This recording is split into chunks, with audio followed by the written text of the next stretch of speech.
레위기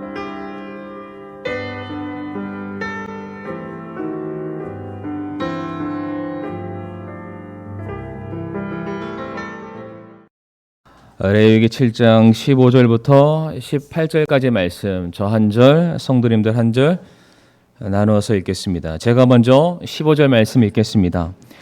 감사하려고 드리는 그의 화평 헌물의 희생물의 고기는 그것을 드리는 바로 그날에 먹을 것이요 그것에서 조금이라도 아침까지 남겨두지 말지니라.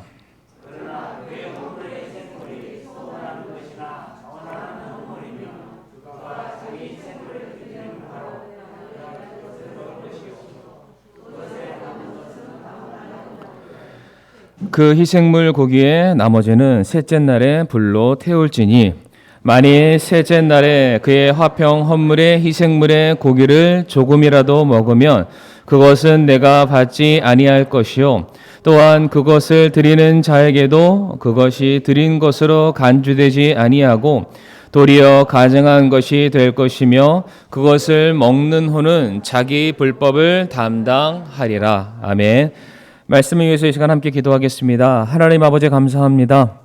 정말로 모든 것이 하나님의 은혜입니다. 또 저희들 구원받아 하나님의 자녀가 된 것, 주님께서 우리에게 허락하신 이 몸된 교회에서 성도로서 우리가 이렇게 살아갈 수 있는 것들, 우리가 살면서 누리는 모든 것들 다 정말로 하나하나가 하나님의 은혜인 줄을 믿습니다. 올 한 해도 우리들의 삶에 하나님께서 정말로 놀랍고 선한 손길로 우리의 모든 필요를 또 하나님께서 풍족히 또 채워주심을 인하여 또한 감사를 드립니다. 이 시간 구원받은 하나님의 자녀들 우리들의 삶을 다해서 하나님을 높여드리고 하나님을 찬양하며 하나님의 이름을 증거하는 복되고 귀한 삶을 살아갈 수 있게 인도하여 주시옵소서. 우리들의 입술에 감사가 마르지 않게 하여 주옵시고 하나님을 높여드리는 그런 귀한 찬양이 하나님 세상 곳곳에 하나님 널리 증거될 수 있도록 저희들을 사용하여 주시옵소서. 이 시간 함께 한 자리에 모인 우리 사랑하는 성도님들 하나님의 말씀 앞에 섰습니다. 우리가 그 말씀을 순종하기를 기뻐할 수 있는 복된 이 시간이 되기를 간절히 바라며 또 저 순천교회에서 말씀 증거하실 우리 담임 목사님 입술에도 하나님께서 귀하게 능력으로 함께하여 주시옵소서. 예수님의 이름으로 기도를 드립니다. 아멘. 네, 자리에 앉으시길 바랍니다. 오늘은 레위기 7장 15절부터 18절까지 말씀을 통해서 감사를 나누는 성도라는 제목으로 함께 말씀을 나누겠습니다. 레위기서 말씀을 우리가 이제 언젠가는 말씀을 통해서 나누는 시간이 있겠지만은 레위기서 말씀 보게 되면은 제사에 관련된 여러 많은 규례들이 굉장히 상세하게 기록되어 있는 것을 우리가 볼 수가 있습니다. 이 시간 이제 성경에 나와 있는 특별히 5대의 제사에 대해서 아주 간략하게 이 시간 소개를 해드리기를 원하는데 제사란 오늘날 우리가 드리고 있는 예배의 원형 혹은 상징적인 모습이다라고 생각하시면은 크게 틀리지 않을 것입니다. 화면을 보시게 되면은 이제 5가지 제사에 대해서 아주 간략하게 정말로 많은 더 깊은 정말로 진중한 많은 뜻들이 있지만 아주 간략하게 말씀을 드리게 되면은 대표적인 번제 헌물 제사, 음식 헌물, 화평 헌물, 죄 헌물, 범법 헌물 총 5가지의 대표적인 제사들이 있습니다. 제사 이름 뒤에 양가로로 되어 있는 뭐 2글자 혹은 3글자 단어들이 있는데 이거는 이제 히브리식 표현 단어라고 보시면 되겠습니다. 번제 헌물의 경우에는 올라라고 되어 있고요. 앞에 화면에 잘 보일 줄 알았는데 제가 화면이 안 보입니다. 뒤를 보면서 번제 헌물을 드리는 목적은 죄를 덮기 위해서 혹은 전적인 헌신을 위해서 예를 들어서 하나님께서 아브라함에게 그의 아들 이삭을 번제로 바치라라고 말씀하셨고요. 이스라엘의 이제 차기 왕이 되었었던 솔로몬 같은 경우도 하나님께 번제 헌물로 1000번제를 드리는 것을 기억하실 겁니다. 그러니까 죄를 덮기 위한 목적도 가지고 있지만 내 삶을 내 인생을 전적으로 하나님께 바칩니다, 드립니다라는 차원에서 번제 헌물을 드리기도 합니다. 그 다음에 나와 있는 음식 헌물, 우리가 소위 알고 있는 소제의 경우에는 하나님께를 향하여서 나의 감사함을 표현하는 거죠. 요즘 젊은 사람들 말로는 조공을 바친다라는 차원으로 이해하셔도 틀리지 않을 것입니다. 세 번째, 오늘 주제이기도 한 화평 헌물이라고 되어 있는데요. 성경에서 유일하게 제사들은 다 단수로 쓰여 있지만 화평 헌물에 관해서는 복수형으로 사용이 되고 있습니다. 특별히 하나님과 깨어졌던 그 관계가 다시금 회복됨으로 인하여서 그것을 감사함을 표현하기 위해서 드리는 제가 화평 헌물의 제사가 되겠습니다. 그러하기에 화평 헌물은 세 가지로 또한 나눠질 수 있는데 감사제, 서원제, 자원제라고도 우리가 따로 구분할 수가 있습니다. 왜냐? 하나님과 나뉘어졌던 죄로 인해 분별되었던 그 관계가 다시 하나가 됨으로 말미암아 내가 누리는 은혜와 사랑과 생명을 인해서 내가 이제 더욱더 하나님께 굳게 붙들려 있기를 원합니다. 라는 차원에서 자발적인 제사를 드리는 내용들도 포함되어 있습니다. 그리고 죄헌물이라고 되어 있는데 하타트라고 되어 있는데 성경에 나와 있는 수많은 제사의 항목 중에서 가장 많이 나오는 것이 우리가 알고 있는 속죄제죠. 바로 죄헌물 하타트가 되겠습니다. 그러니까 죄 자체에 대해서 그 죄의 문제만을 위해서 이것을 해결하기 위해서 드리는 것이 바로 죄헌물이 되겠습니다. 마지막으로 우리가 속건제라고 우리가 기억하고 있는 범법 헌물이라는 게 있습니다. 근데 우리가 죄를 지었을 때 내가 하나님과의 관계 속에서 죄를 짓는 것도 있습니다만 죄라는 것은 반드시 어떠한 열매, 결실을 맺을 수밖에 없고 그 죄로 인해서 사람과의 관계가 이게 소원해지거나 틀어질 수가 있습니다. 그러한 차원에서 범법 헌물 이것도 반드시 들어야 될 하나의 제사의 항목이 되겠습니다. 넘겨주시고요. 이제 유일한 부분들에 대해서는 저희가 차후 레위기 말씀이라든지 성경에 나와 있는 5대의 제사에 대해서 다시금 우리가 나누고 공부하게 되는 그 시간에 우리가 조금 더 깊이 있게 우리가 살펴보기를 원합니다. 방금 전에 5가지 제사를 제가 말씀을 드리게 되었는데 저마다 의미와 목적과 드려지는 방법의 차이가 반드시 존재를 합니다. 그런데 이 5가지 제사의 공통점이 하나가 있다면 무엇이냐면은 제사를 드리고자 나온 사람이 이제 자신을 대신해서 바칠 제물을 가지고 나와야 한다는 것입니다. 그리고 기본적으로 제사를 드리기 위해서 가지고 나오게 된 제물은 그것이 무엇이 되었든지 간에 모든 것이 다 불에 타서 소화가 되거나 중간에 중보자 역할을 감당하고 있는 제사장에 의해서 나머지 일부분이 소비가 될 수밖에 없습니다. 그러니까 쉽게 얘기해서 내가 제사를 드리기로 왔다. 그러면은 그 제사를 드리기 위해 가져온 모든 것들을 그냥 바치고 그냥 돌아오는 겁니다. 그런데 오늘 우리가 함께 나누게 될 화평 헌물이죠. 이 제사의 경우에서는 뭔가 조금 다른 차이가 있는데 오늘 레위기 7장 15절부터 16절까지 말씀을 우리 성도님들 눈으로 한번 봐주시길 바랍니다.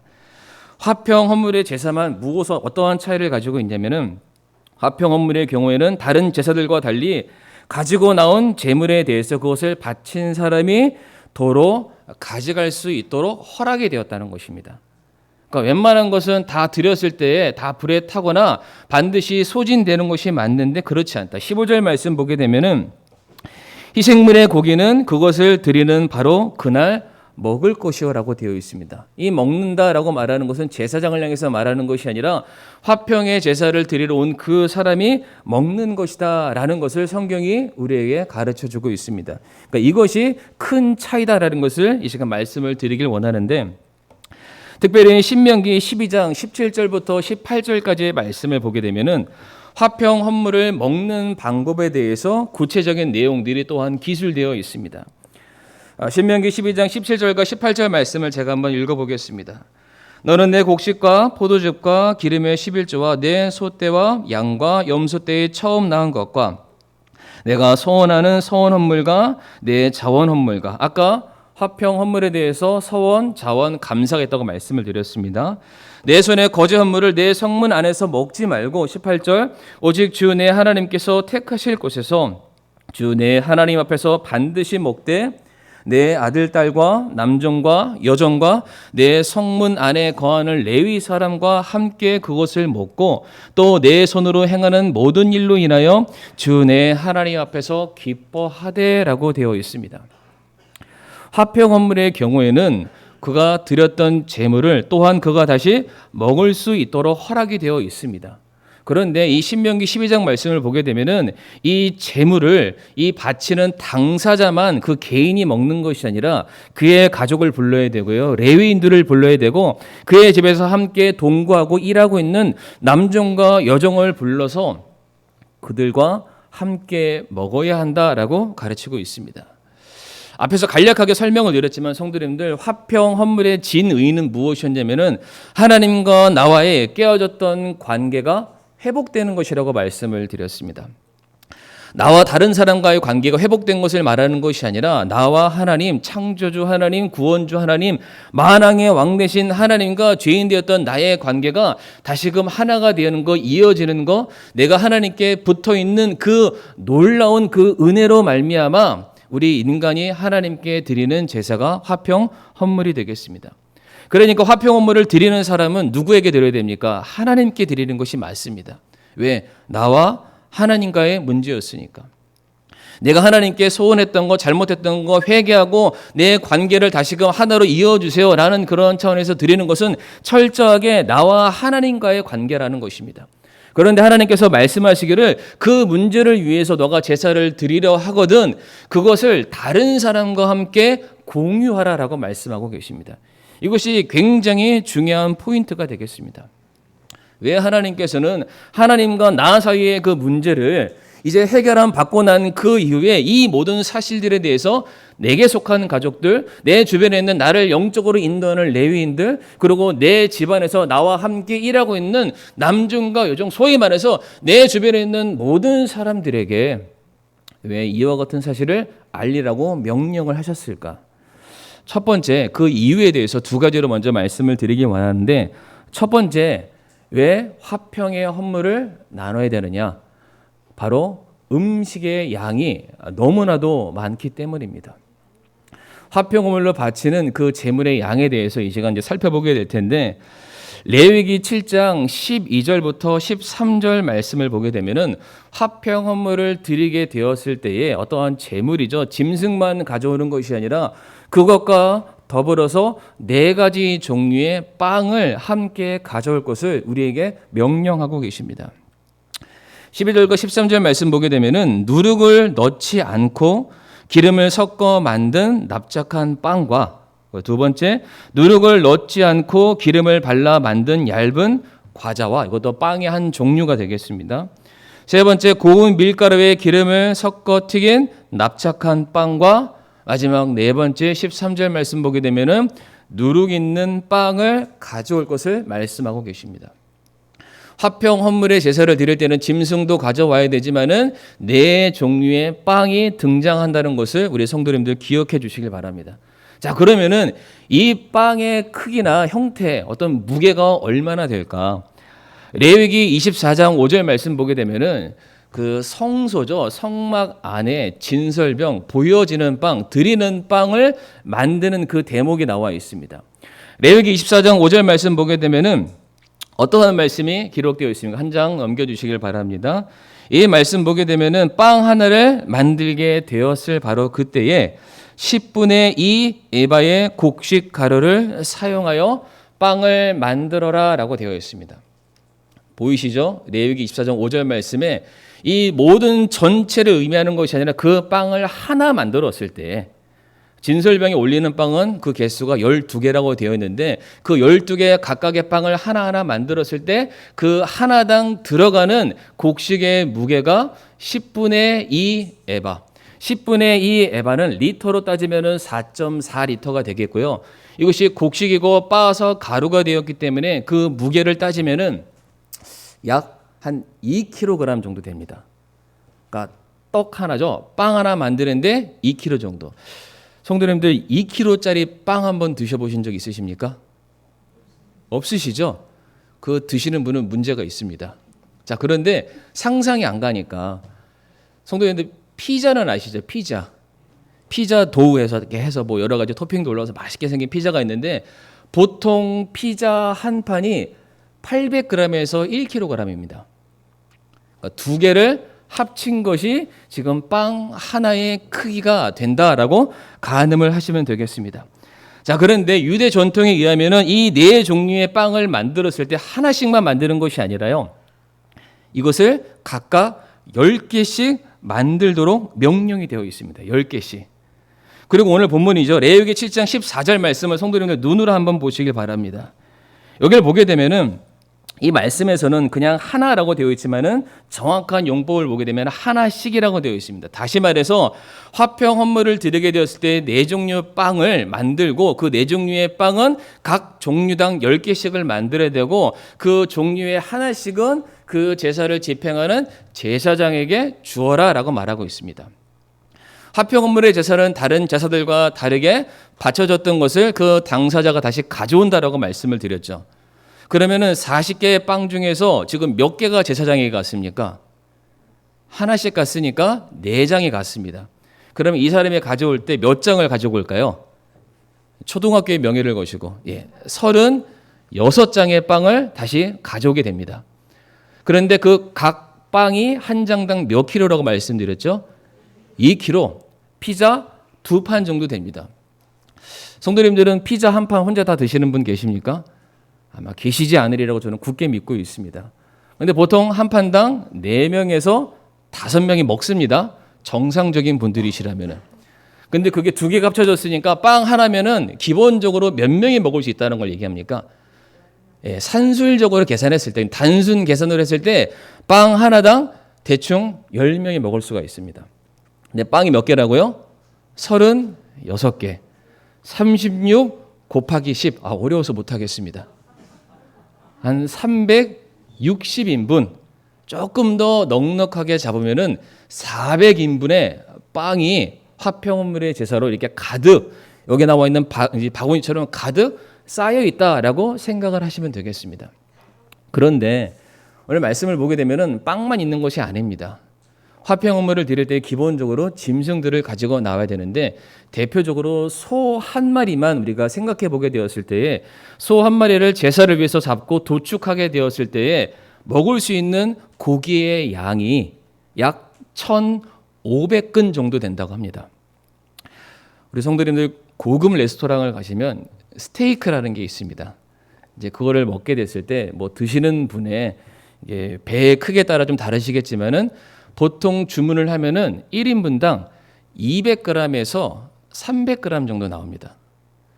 저만 알고 있는 건 아니죠. 보통 그 정도 나옵니다. 그러면은 한 근에 대충 뭐 어느 정도인지 아시죠? 그러니까 지금 1,500근의 고기가 나왔을 때 이것을 또한 사람들이 먹는다. 이것을 또한 산술적으로 계산하면은 수천 명의 사람들이 그 고기를 먹을 수 있는 충분한 양의 음식이 나오게 된다는 것입니다. 그러니까 지금 이 떡과 고기를 먹기 위해서는 대체 얼마나 많은 사람이 필요할까요? 지금 제가 그냥 가늠컨대 거의 5병 이하의 사건이 가능할 정도의 충분한 양이 나옵니다. 그런데 오늘 15절 말씀 한번 보시길 바랍니다. 화평헌물 중에 감사의 제사를 드리는 경우에는 분명하게 명시하고 있는데 뭐라고 되어 있습니까? 그것을 남기지 말고 그날 당일날 다 먹어라 라고 말씀하고 있습니다. 지금 굉장히 많은 양의 고기와 빵을 당일날 다 소화하기 위해서 이것을 바치는 이 제사의 당사자는 어떠한 방법을 반드시 취해야만 합니까? 신명기 12장에서 나와 있었죠. 내 가족을 데려와라. 레위인들을 데려와라. 네가 지금 데리고 있는 남녀과 여종을 데려와라. 성도님들 이걸로 가능하지 않습니다. 내가 하나님께 화평헌물을 드릴 때는 뭘 해야 되냐면은 그냥 동네 잔치를 해야 됩니다. 내 주변에 있는 내 집에 가까워 이 정도가 아니라 우리 교회로 따지면은 아마 봉선동, 뭐 진월동, 주월동 내가 알고 있는 모든 사람들을 싹 다 불러와야만 하나님이 명령하신 그대로 화평 헌물의 제사가 온전하게 하나님께 연락되는 사건이 기록이 된다는 사실입니다. 화평 헌물은 어떻게 된다고요? 굉장히 많은 사람들을 우리가 초청할 수밖에 없다. 왜? 드려지는 음식의 양이 너무나도 많기 때문에. 자, 그러면 두 번째 이유입니다. 왜 그러면은 화평 헌물을 드릴 때 왜 이렇게 많은 양의 제물과 음식을 우리에게 요구하시는 것일까? 아까 봤었던 신명기 12장 18절 말씀에 뭐라고 되어 있냐면 제가 다시 한번 읽어보겠습니다. 오직 주 내 하나님께서 택하실 곳에서 주 내 하나님 앞에서 반드시 먹되 내 아들, 딸과 남종과 여종과 내 성문 안에 거하는 레위 사람과 함께 그것을 먹고 또 내 손으로 행하는 모든 일로 인하여 주 내 하나님 앞에서 기뻐하되라고 되어 있습니다. 먹는 거는 먹는 건데 먹는 것 자체에 포커스가 있는 것이 아닙니다. 그것을 드리는 사람이 내가 받은 하나님의 은혜를 내게 속해 있는 내 주변에 있는 모든 사람들에게 그것을 나타내기 위해서 하나님께서 내게 하신 모든 일들을 사람들 앞에 기뻐한다는 것은 그들에게 증거한다는 것을 의미하는 것이고요. 그들에게 자랑하는 것을 의미하는 것이고 세상에 하나님의 영광을 선포하는 개념이 담겨져 있습니다. 시편 107편 21절과 22절 말씀을 제가 한번 읽어보겠습니다. 시편 107편 21절과 22절 말씀 보게 되면 오 사람들의 주의 선하심과 사람들의 자녀들에게 행하신 그분의 놀라운 일들로 인하여 그분을 찬양하기 원하노라. 그들은 감사의 희생물로 희생물을 드리며 기뻐함으로 그분께서 행하신 일들을 밝히 보일지어다라고 되어 있습니다. 22절 말씀에서도 감사의 희생물을 희생물로 드려라. 너 감사 제사를 드려라. 하나님께 화평 헌물의 제사를 드려라. 드리는 사람은 반드시 드리는 것 그 이상으로 너 주변에 있는 많은 사람들과 함께 나누어서 먹을 수밖에 없는 하나님의 명령이 너에게 주어지게 되는데 먹는 것이 중요한 것이 아니라 먹기 위해서 몰려든 수많은 사람들에게 네가 반드시 해야 될 일이 있다. 무엇입니까? 하나님께서 너의 인생 가운데 하신 그 일들, 나의 기쁨과 감사와 소망의 제목들을 사람들에게 전하는 그 일을 겸비하여 할지어다라고 말씀하고 계십니다. 성도님들, 제가 앞에서 화평 헌물 드리는 그 이유와 목적이 무엇이라고 말씀드렸습니까? 화평 헌물을 왜 합니까? 하나님과 나와의 죄로 인해 깨어졌던 관계가 다시 하나가 되었기 때문에, 관계 회복 때문에 내가 하나님께 다시금 붙어 있을 수 있는 그 은혜가 내게 주어졌기 때문에 드리는 것이 화평 헌물의 제사라고 말씀을 드렸습니다. 이제 화평 헌물, 내가 하나님과 관계가 회복되었다는 것은 내가 죄 사함을 받았다는 것을 의미하는 것이고요. 이제 그 죄로 말미암은 심판을 면제받았다는 것을 의미하는 것이며, 내가 잃어버렸던 하나님의 자녀로서의 그 특권을 다시금 회복하게 된 것을 포함하고 있습니다. 바로 이와 같은 관계를 회복하기 위해서 우리가 하는 것이 무엇입니까? 아무것도 없습니다. 물론 우리가 하나님께 제사를 드리고 무엇을 드리고 정말로 내 믿음을 드러내고자 우리가 갖은 노력을 다 하지만 절대적으로 우리가 하나님께 나아가기 위해서 내 죄의 문제는 인간이 스스로 해결할 수 없다는 사실입니다. 하나님께서 이 자리에 앉아 계시는 저와 성도님들의 죄를 용서하시기 위해서, 깨어졌던 관계를 다시금 하나가 되게 하기 위해서 하나님께서 우리를 위해 하신 일이 무엇이었습니까? 바로 대속의 제물이시죠. 하나님의 어린 양이신 예수 그리스도를 내어주심으로 말미암아 우리의 모든 죄가 해결되었고, 우리가 다시 하나님의 자녀가 되었고 지옥을 가는 것이 아니라 우리가 우리의 영원한 본향 천국을 가는 약속을 받게 되지 않았습니까? 이 엄청난 은혜를 받았기 때문에 이제 우리가 예수 그리스도 안에서 다시 살게 되었기 때문에 주님의 이름으로 말미암아 하나님의 자녀가 되는 특권, 권세를 다시금 회복하게 되었기 때문에 이제 우리는 내가 주님께 속해 있다. 내가 하나님의 자녀다. 내가 천국 백성이다. 하나님께서 나의 아버지 되심을 우리가 만나는 모든 사람들에게 증거할 수밖에 없다.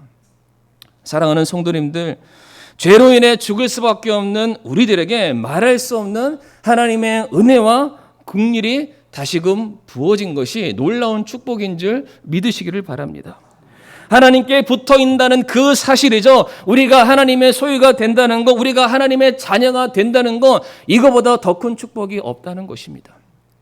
모든 것을 다 소유하신 하나님, 모든 것의 주인 되신 하나님, 모든 것의 생명의 근원 되시는 하나님께 우리가 붙어 있다는 사실 자체가 모든 것이 가능하다는 것을 의미하고 있습니다.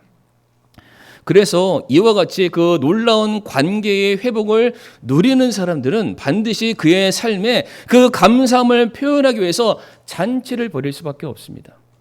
대표적으로 우리 탕자의 비유를 아마 기억하실 겁니다. 물론 여기에서는 잔치를 배설하는 그 대상이 바뀌기는 했습니다. 그럼에도 불구하고 그 아버지가 나와 깨어졌었던 그 아들과의 관계가 다시금 하나가 되었을 때 무엇을 했습니까? 잔치를 벌였습니다. 그가 가지고 있는 모든 것들을 다 내오면서 동네 사람들을 다 초대하는, 이것을 어떻게 할 수 있냐면은 그 탕자의 형이 집으로 돌아오고 있는데 지금 무엇인가 우리 집에서 대단한 일이 벌어졌다는 것을 그가 집에 들어와서가 아니라 성경 말씀 보게 되면은 집을 가는 도중에 그것을 알았다. 무엇을 말합니까? 그 아버지가 집 떠났던 자녀, 죽을 수밖에 없었던 그 자녀, 생사를 알지 못했던 그 자녀와 내가 다시금 하나됨으로 인해서 그 감사함을 표현하는 잔치가 지금 온 동네방네 모든 사람들에게 전달됐고 그 사람들이 함께 모여서 기뻐하고 축하하는 그 연회가 그 집안에서 벌어지고 있다는 것을 우리들에게 보여주고 있다는 사실입니다. 사랑하는 성도님들, 이것이 바로 화평 헌물이 담고 있는 참 뜻입니다. 우리가 다시 하나님께로 속하는 은혜를 받게 되었습니다. 우리가 다시 하나님의 자녀요, 그분의 권속이요, 그분의 소유가 되는 엄청난 은혜를 우리가 받게 되었던 것입니다. 그로 말미암아 하나님의 영광과 사랑과 자비와 풍성하심과 그 긍휼과 은혜가 오늘도 우리들의 삶에 그치지 않고 계속해서 부어지고 있다는 것. 이거는 성도님들이 살아오는 인생 가운데 제가 굳이 설명드리지 않더라도 우리가 이미 2021년도 1월 1일을 시작해서 오늘이라는 시간까지 성도님들 뒤를 한번 싹 한번 훑어보시기 바랍니다. 모든 것이 하나님의 은혜가 아닌 것이 없습니다. 모든 것, 정말 하나님께서 공급해 주시는 그 은혜가 없었다면 그 누구도 이 자리에 이렇게 건강한 모습으로 앉아 있을 수 있는 분은 아무도 안 계십니다. 우리가 하나님께로 더해졌기 때문에, 하나님께 속하여졌기 때문에 그것이 진정한 축복이고 감사의 제목이 되는데, 바로 우리가 예수 그리스도로 말미암아 하나님의 자녀가 되지 않았습니까? 천국 백성이 되지 않았습니까? 영원한 생명을 소유하는 하나님의 자녀로서의 그런 놀라운 특권을 우리가 누리고 있지 않습니까? 그렇다면 그 은혜를 아는 자, 그리고 그 선물을 받은 자는 우리가 살아가는 인생 속에서 이제 아직 그것을 알지 못하는 저 불쌍한 영혼들을 향해서, 지옥을 향해 가고 있는 그 영혼들을 향해서 우리가 찾아가서, 아니다, 당신의 삶에도 내게 임했던 하나님의 은혜가 얼마든지 임할 수 있다. 예수님께서 당신의 죄를 용서하시기 위해서 이미 십자가 위에서 이 모든 일들을 다 이루어내셨다.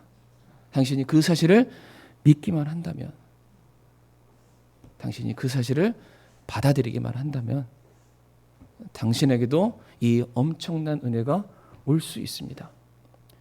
이것을 감당해야 될 몫이 누구에게 있느냐? 바로 저와 성도님들에게 있다는 것입니다. 그래서 신명기 12장 말씀에 분명한 대상을 정해주고 있습니다. 아까 기억하시죠?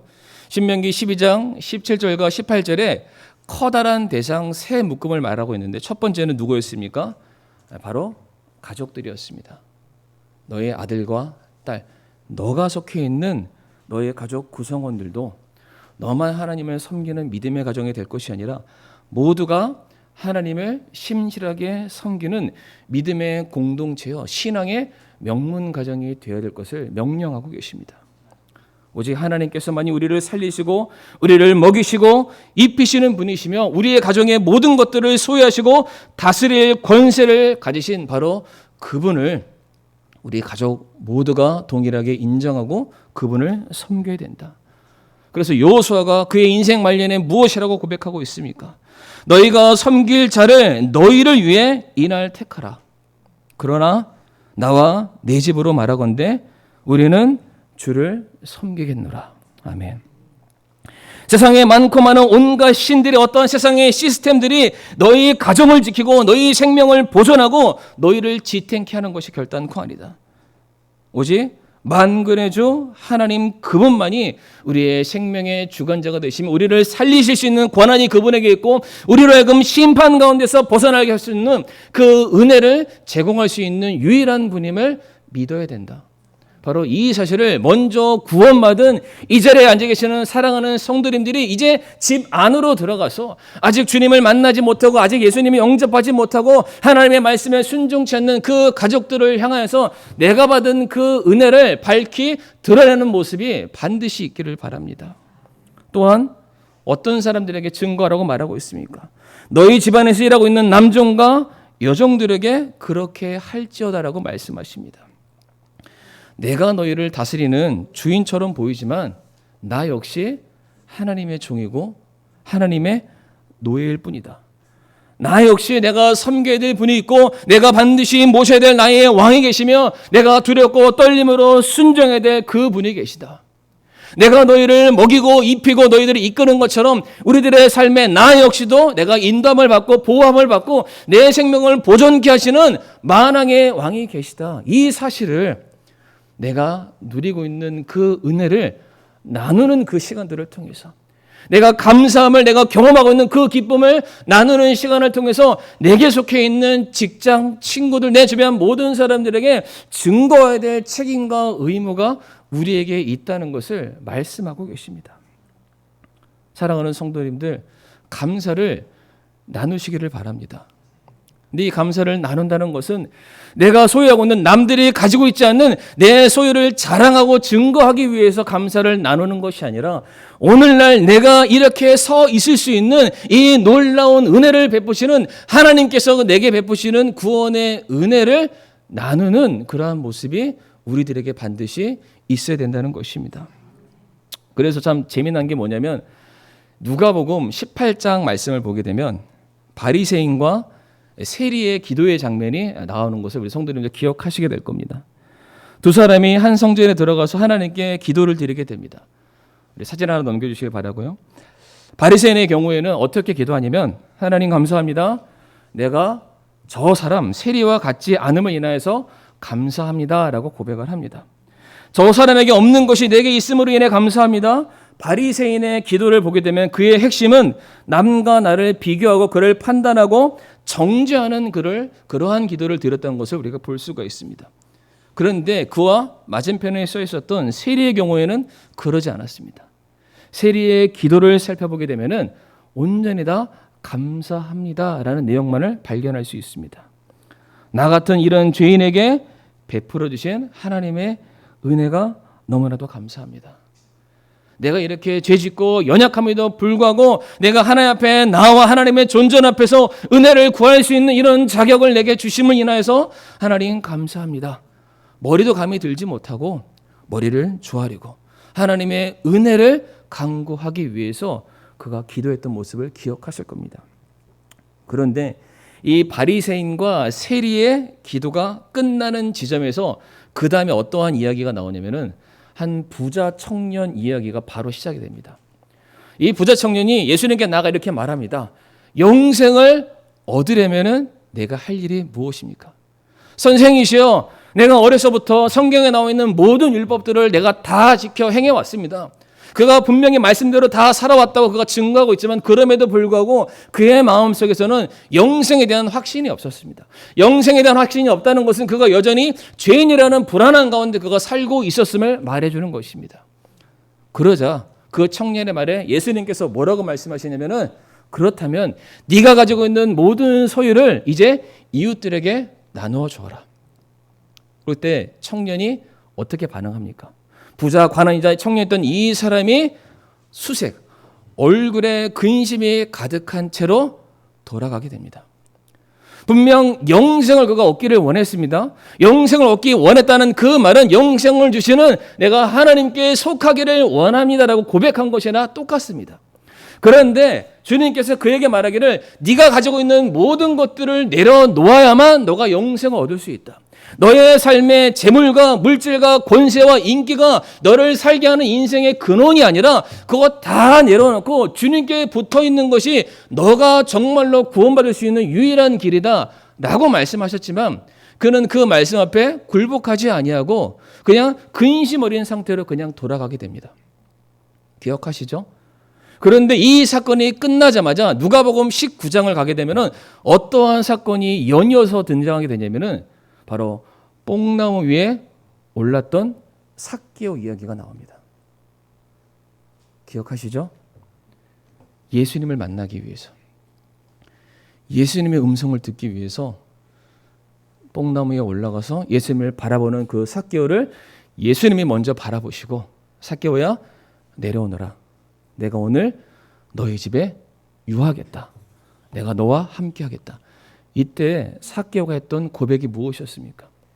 예수님께서는 삭개오를 향해서 아무 말씀도 안 하셨습니다. 내가 그냥 오늘 너와 함께 하겠다. 물론 예수님은 그 마음의 심중을 누구보다 정확히 아시기 때문에 모든 것을 간파하는 가장 중요한 질문을 그에게 던지셨던 것은 사실입니다. 그러나 그 삭개오를 향해서 나 너 세리인 거 알아? 내가 너 그동안 불법으로 사람들의 어떤 재물을 착복한 거 다 알아? 그거 다 뱉어내. 이렇게 말씀하지 않으셨습니다. 근데 그때 삭개오가 뭐라고 고백하는지 다 아시죠? 주님, 제가 혹여나 불의한 마음으로 남들에게 뺏은 재물, 물질이 있다면 제가 그것을 다 돌려주겠습니다. 아니 몇 배라도 상관없습니다. 내가 그것을 다 돌려 사람들에게 주겠습니다. 그 고백을 남기게 되었다는 사실입니다. 성도님들, 제가 지금 이 세 가지 사건, 연이어서 기록된 이 사건을 통해서 무엇을 말씀드리고자 하냐면, 감사를 하는 사람과 감사를 하지 않는 사람의 극명한 차이가 기록이 되고 있다는 것입니다.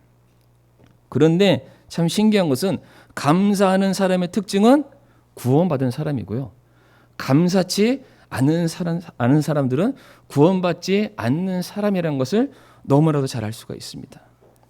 감사를 아는 자, 이 사람은 무엇을 아는 것입니까? 하나님과의 관계가 회복된 것을 아는 자를 말합니다. 하나님과의 관계가 회복되는 것이 내 인생의 가장 중요한 것을 아는 사람이라는 것을 우리에게 보여주고 있습니다.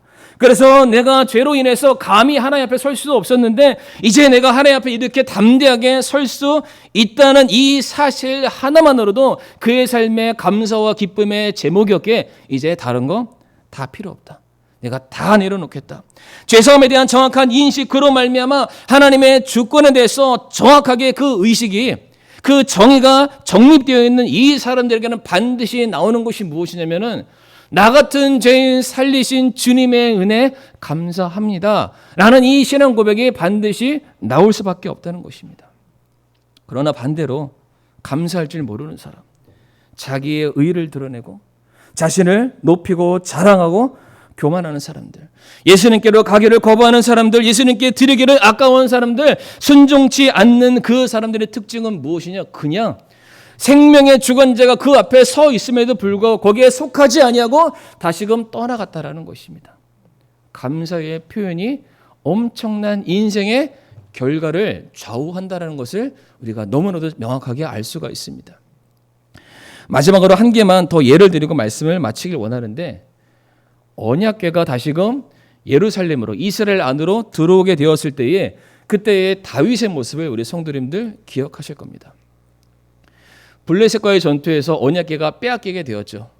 그리고 그 언약궤가 여러 과정을 통해서 굉장히 오랜 시간 그 언약궤가 있어야 될 자리에 있지 못하고 밖에서 배회하다가 결국에는 다시금 하나님의 때에 그 언약궤가 예루살렘 성 안으로 들어오는 사건이 있었습니다. 그때 다윗이 여기에 그림처럼 자기의 하체가 드러나는 줄도 알지 못한 채 언약궤가 들어오는 그 앞에 선두에 서서 즐거이 춤을 췄다, 댄싱을 췄다라는 말씀이 성경에 기록되어 있습니다. 성도님들, 언약궤가 상징하는 것이 무엇입니까? 언약궤, 하나님의 임재를 상징합니다. 언약궤가 다시 이스라엘 안에 들어왔다는 것은 무엇을 의미합니까? 이제 우리가 하나님과 함께 할 수 있다. 관계가 다시 회복되었다는 것을 말해주는 것입니다. 그러니까 다윗이 너무나도 기뻤던 거죠. 물론 하나님이 천지를 주관하시고 어디에나 계시는 분이시기 때문에 언약궤가 있고 없고 유무와 상관없이 다윗의 그 마음속에는 언제나 하나님과 함께하는 그 삶을 살았지만, 그래도 하나님의 분명한 임재를 상징하는 언약궤가 자기가 살고 있는 자기의 고향과 집터 안으로 들어오게 되었을 때 다윗은 너무나도 기뻤습니다. 그래서 사무엘하 6장 19절 말씀 보게 되면은 다윗이 이 언약궤가 들어오는 이 사건으로 인해서 화목 제사를 드리게 됩니다. 화평 헌물을 드리게 되면서 모든 백성들에게 남녀노소를 물어나고 각각 빵 하나와 고기 한 조각 건포도 한 덩어리를 사람들에게 나눠주게 되었습니다. 성도님들, 백성들이 빵, 고기, 건포도를 받았을 때 무엇을 생각했을까요? 아, 배고팠는데 잘 됐다. 이거 먹고 배부르고 열심히 일해야지. 이렇게 생각했을까요? 저는 그렇지 않다고 생각합니다. 대체 우리가 섬기는 왕이 무엇이간데 우리에게 이와 같은 음식을 주었을까? 왜 우리에게 그가 하나님께 드렸던 화평 헌물의 그 제물들을 다시금 우리에게 나눠줬던 이유는 무엇일까? 아, 왕도 감사를 표현해야 될 대상이 있구나. 왕 위에 왕이 또 계시는구나. 왕이 화평 헌물을 드리는 것을 보니까 다른 것이 중요한 것이 아니라 하나님과의 관계, 하나님과의 연합이 우리들의 삶에 가장 중요하다는 것을 아마 백성들이 인식했을 것입니다. 우리나라를 지키는 것은 병사들과 군대력이 강력해야만 지키는 것이 아니라 하나님께서 우리와 함께 하실 그때에만 이 나라가 부국 강병할 수 있구나. 내 생명은 사람의 손에 달린 것이 아니라 하나님의 손에 달려있구나. 나 역시 다윗 왕과 같이 이 기쁨에 동참하기 위해서 나도 하나님과 깨어졌던 그 관계를 다시금 회복해야 되겠다. 지금 그 수많은 이스라엘 백성들은 그가 딱 빵을 먹고 고기를 먹고 건포도를 먹었을 때 배부르다 이렇게 만족했던 것이 아니라 그것을 먹는 과정 속에서 이것을 베푼 사람의 신앙 고백을 그들이 받아들이게 된 것입니다. 나 역시 하나님께 붙어 있는 것이 가장 귀한 일이구나. 그래서 사무엘하 7장 11절부터 13절 말씀 보게 되면은 다윗이 이렇게 하나님께 자기의 마음의 감사를 표현하게 되었을 때에 하나님께서 이렇게 축복하십니다. 내가 너의 왕권, 왕위를 견고케 할 것이며 내가 너의 후대를 내가 번성케 할 것이고 너로 인한 영광들이 계속해서 이어지게 될 것이다. 하나님은 자신을 인정하는 자, 자기에게 감사를 표현하는 자, 이 세상 모든 사람들에게 하나님의 영광을 드러낸 그 사람을 더 존귀히 여기겠다라고 말씀하셨습니다. 그런데 성도님은 아마 기억하실 겁니다. 다윗이 그렇게 춤추면서 하체를 드러내면서 막 들어왔을 때 그 모습을 보고 경미를 여겼던 한 사람이 있습니다. 다윗의 아내 미갈이라는 사람입니다. 그런데 성도님들 결과를 아십니까? 감사치 않고 불평하고 원망하고 비난하고 손가락질하고 그 영광에 참여할 줄 모르는, 그 감사를 표현할 줄 모르는 미갈은 하나님께서 이렇게 말씀하십니다. 내가 너의 태를 닫겠다라고 말씀하셨습니다. 하나님이 주시는 생명에 참여할 자격이 없다는 것입니다. 하나님이 주시는 은혜에 수여를 받을 만한 권한이 없다라고 말씀하셨다는 사실입니다. 말씀을 마무리하겠습니다. 사랑하는 성도님들, 화평 헌물의 제사는 내 인생의 주인이 누구이신가를 드러내는 굉장히 중요한 신앙 고백입니다. 우리가 감사를 나눌 때 바로 그 자리에서 하나님의 영광이 드러날 수밖에 없습니다. 우리가 누리고 있는 모든 것들 하나님의 은혜라는 사실을 성도님들 잊지 마시길 바랍니다.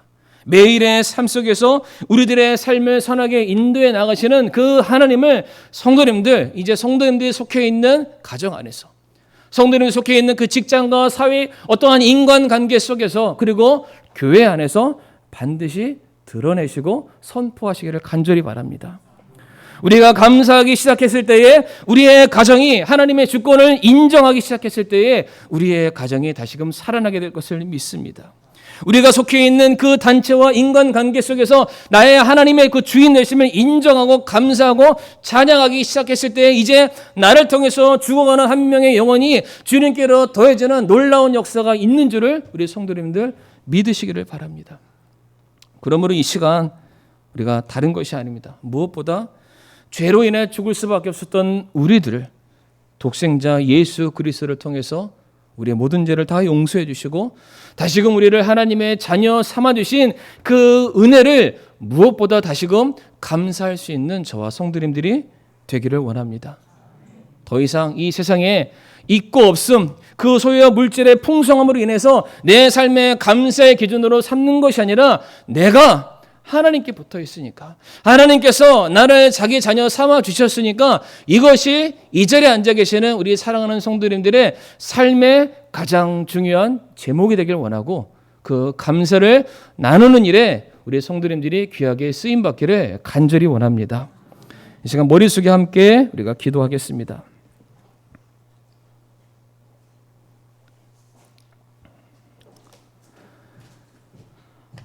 이 시간 우리 사랑하는 성도님들, 우리가 감사를 표현할 때 하나님이 드러납니다.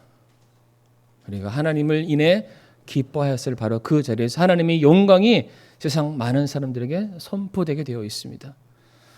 하나님, 이 시간 제가 간절히 구하옵는 것은 하나님, 제가 감사의 통로가 될 수 있게 인도하여 주시옵소서.